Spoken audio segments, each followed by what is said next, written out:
Uncle Baba, Saturday mornings at 11. Visit healthquestradio.com.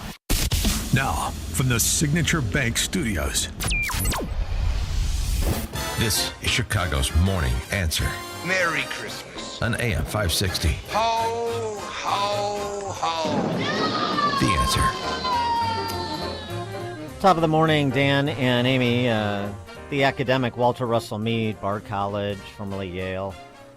Despite teaching at elite universities, I find him have, over the many, many years, pretty realpolitik, pretty grounded, not ivory tower type. He recently was in Israel. He said he's struck by two things that defy the conventional wisdom, which is conventionally wrong inside the Beltway. First, that Netanyahu's a dead man walking. He writes, even Netanyahu's harshest domestic critics aren't sure his career is over. The October 7th attacks wounded him badly, but he's pulled enough rabbits out of the hats over the years that few are ready to write him off. And as to sort of a policy change amid his potential successors, there is no peace process movement in Israeli politics today. With the October 7th attacks still reverberating, no serious Israeli politician would dream of running on a platform of facilitating the emergence of a Palestinian state. So in terms of whether or not you like Netanyahu inside Israel, there is unity of purpose, is Mead's point. He also says that the post-Israeli elimination of Hamas campaign, as it pertains to the governance of Gaza, there may not be as much room between the U.S. and Israel as it would seem at first blush, because Walter Russell Mead argues Hamas doesn't have the interest, or won't have the capacity, even if it had the interest, which it doesn't. The Fatah movement doesn't have the standing to make the compromises that would be required to exert governance over Gaza without being subject to a more radical element of the Palestinians deposing the current construction. So what he suggests is that what you likely see, and what the West should want to see, is a new generation of Palestinians, with perhaps the support of some of the other Gulf states, in fact, necessarily the support of some of the other Gulf states, provide a new governing coalition, if you will, for that area. So new faces with newfound ability to make the sort of compromises that both they and the Israelis can live with. Interesting. It's an interesting perspective because it's so at odds with what most of we're getting from the old media on the Eastern Seaboard, from the people who just read off teleprompters and have not ever read a book of any particular importance. Big difference. For more on Walter Russell Mead's observations and other related topics, pleased to be joined by Stephen Bucci. He served America for 3 decades as an Army Special Forces officer and top Pentagon official. He's a visiting fellow in the Heritage Foundation's Allison Center for Foreign Policy Studies. Steve, thanks for joining us as always. It's my pleasure. Thank you for having me back on the show. So what about WRM's 2 key observations from his time overseas? I think Dr. Mead is spot on. This idea that Netanyahu is gone. The Israelis are not stupid. You don't throw off the war horse in the middle of the war. And that's they know Netanyahu is a strong leader. They know this kind of event is really what he is destined to lead them through. This is not a time for a peace candidate. And he's right. There's no taste for that anywhere in Israel. And I also agree with his observation that Hamas has to go. Fatah is not really, or anybody in the wider Palestinian Authority are not really positioned to replace them. They're lost. I mean, the other Palestinians that they do lead think they're a bunch of knuckleheads. The people in Gaza have no taste for them. And I don't think too many people, among the Israelis and anybody else have any taste for them. So it really has to be somebody new that steps forward that, has a Sadat-like mind that can figure out something that they can sell to the people in Gaza, but can sell with Israel, that Israel can live with and feel safe with that leadership team in place in Gaza. And Lord, I hope the Biden administration, regardless of what they occasionally say now, I mean, they say multiple different things because the president kind of goes off script, and I could just see all of his policy advisors cringing. But they really need to get their act together, stand with Israel, frankly, stand with Netanyahu, even though I know they don't particularly like him. But he is the leader right now, and if they stand strong with him, they'll get the support of the Gulf states. And with that, I think we can actually finally, in my lifetime, see some progress with regard to Gaza and the Palestinians.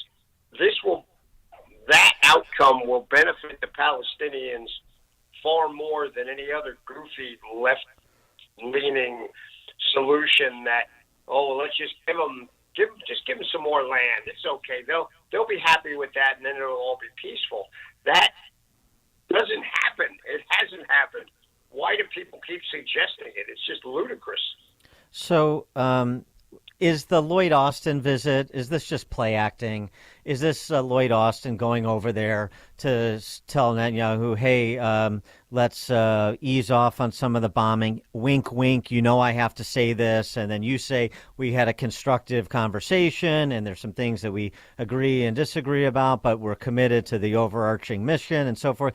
Is this just Lloyd Austin being a political actor to play domestic politics with this whole business of a ceasefire and pretend like they're providing pushback against Netanyahu when they know they're not and he knows they're not? Are they just doing this for our amusement? I don't know what's going on in Secretary Austin's heart or what instructions he got from Blinken and the rest of the Biden administration, but I can tell you it's also not relevant. The Israelis are not going to back off. The Israelis will be very polite to Secretary Austin. They'll treat him with all the respect he's supposed to get. But if he is honestly pushing for them to back off, to be more precise with their bombing, which they are way more precise than we've ever been in any of our conflicts, it's a fool's errand. It's not going to happen. The Israelis will say, hey, message received. It's nice to see you. Have a good trip back. But they're not going to do it. That's just right. Not in the cards.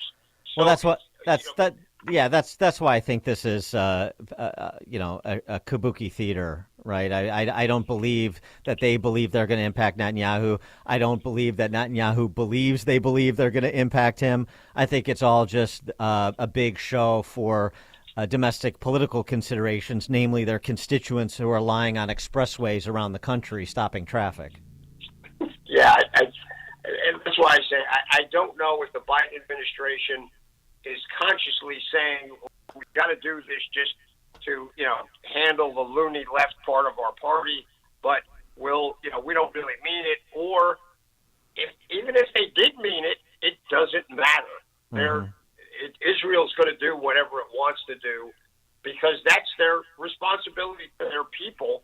Because what the public statements of the Biden administration are recommending, it's not tenable. It's not appropriate. It's not what the leader of Israel is going to be able to do, even if it was somebody besides Netanyahu.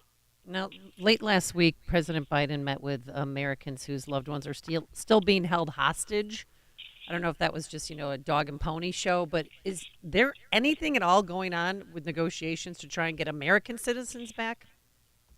I have to assume there is. I can't believe the Biden administration just saying, well, they're just Jewish Americans. Who cares? I just can't see them doing that consciously. But it's, the truth be told is every day that they're not released makes it less likely that they will be. We had the three hostages that were inadvertently killed during one of the combat operations there in Gaza. That, frankly, most of us who, ever had bullets shot back at us thought that was probably going to be the case with most of the hostages. It's been sort of a miracle that we got some of them out already, and I pray we'll get the rest of them out. But that's not the primary goal of this operation. The goal of this operation is to decapitate Hamas. And if they can get the hostages out, that's great. They're still going to do all the diplomatic efforts to do that, but that cannot be the primary goal of this operation. For those who haven't had bullets shot at us, as you have, I mean, that the accidental killing of those three hostages is obviously getting a lot of press, and it's unfortunate, but assuming some of the details reported are true about being shirtless, having a white flag, arms raised, I mean, can you just give us like a practitioner's perspective on that sort of environment and how soldiers could be mistaken in that moment, how they could make that mistake? Well, yeah. I mean, if nothing else, the ridiculous amount of adrenaline that's flowing through a young soldier's mind while they're an enemy who's willing to blow themselves up, blow up their own families. It's as we would say, it's pretty sporty stuff, and very dangerous, very quick decision making requirements, and sometimes you make a mistake. This is why we have friendly fire incidents in war. Right. You see somebody, they're wearing the same uniform as you, but they're dirty. They're in a place you didn't think the good guys were already. You see a flash of a gun, and you think, my gosh, they must be shooting at me, and you fire. The details of it, the white flag and all that stuff, I don't know. That's going to require some investigation on the part of the Israelis. The Israelis, like the United States and like most of the Western countries, really don't like friendly fire incidents. We really do everything we can to eliminate them. Likewise, the killing of innocent civilians, and we investigate them when they occur to try and see if there was malfeasance. Was it just an accident that was something that, is just a horrible mistake? Or was it, somebody who decided, I'm not going to follow the rules. I'm going to shoot whoever is out there in front of me. That's not the way we fight. So when that latter case happens, it gets investigated and people get prosecuted. I wanted to get your reaction to something that Michigan Congresswoman named Debbie Dingell said on Meet the Press yesterday about the border. It just seems to me like this 30-second confused riff is precisely why we can't seem to do the basics when it comes to border security. Take a listen, see if you agree. What is your response when he says that the border is broken under President Biden? Border's been broken. It was broken under Donald Trump as well. Our immigration reform, we have needed comprehensive immigration reform for decades. Let me also say, you've got small businesses clamoring for people. We've got caregiving, which is in desperate shape, and we need to bring some of these people need to be immigrants, but we don't want illegals. We don't want other people coming in. We don't want drugs coming across our border. We need a balanced, comprehensive immigration policy. So we need the people coming in, but we don't need the bad people coming in. I don't really have an idea about how that should, what sort of system that should look like, so we can't do anything. It's the whole, like, if I can't serve every constituency simultaneously, then I'll serve none. Yeah, this is, she takes some elements of truth in her statement. Our immigration system is broken. It has been broken for decades. People who try and follow the rules take 5, 8, 10 years to get in here, and people who decide just to walk across get, a free pass, a phone, and a driver's license, plus funding. So it does need to be fixed. But the difference is that people like Congresswoman Dingell think fixing means you just open the borders, let everybody in. Others of us think Congress needs to actually do its job, pass new laws, and then enforce those laws. But it does not mean give amnesty to everybody that's here already, open the border to anybody who's already walked up, the length of South America and Central America and let them in. We can't do that. But that's their answer all the time. The system's broken, so just throw the whole system in the trash and let everybody in, and eventually we'll get it fixed. Wow. The Republicans' view is, no, fix the system, get rid of the people who've come in illegally, keep the other illegals out until the system is fixed, and then we go forward. She starts with a grain of truth. The system is broken, but her conclusion and her solution, definitely that word in air quotes, is ludicrous. It's not going to work. It's just a trope to open the borders some more, which will not work and will actually hurt us tremendously. And what do you know about those 10 IEDs that were discovered along the border in Tucson? I mean, that could be deadly for U.S. Border Patrol agents. Oh, absolutely. Look, the Border Patrol gets attacked pretty regularly on that border. They get rocks thrown at them. They have people that fiddle with the roads that they drive on to try and get them to fall down some of the very large, wadis and stuff that we have along the border that are like incredibly deep drop-offs. They screw around with the roads, so when these guys drive down them, they can tumble down those, and we've had officers die that way. It's a dangerous job. Now, if you have people who are bringing in IEDs, Lord knows, that's just made a very, very dangerous and difficult job more and more deadly than it's ever been before. Stephen Bucci served America for 3 decades as Army Special Forces officer and top Pentagon official. He's the visiting fellow in the Heritage Foundation's Allison Center for Foreign Policy Studies. Stephen, when you're wandering around the Capitol, make sure you knock before you enter those Senate hearing rooms. You never know if they're filming. So just a little word of advice. Stephen, thanks for joining us. Appreciate it. Thank you for having me. That's a terrible, terrible view in my mind to now Yes. have. Yeah, Merry Christmas. Yeah, right. Yeah, right. Gonna make a Christmas Thank you card for out of having it. me, guys. We'll talk to you soon. All right, thank you. And he joined us on our turnkey.pro answer line.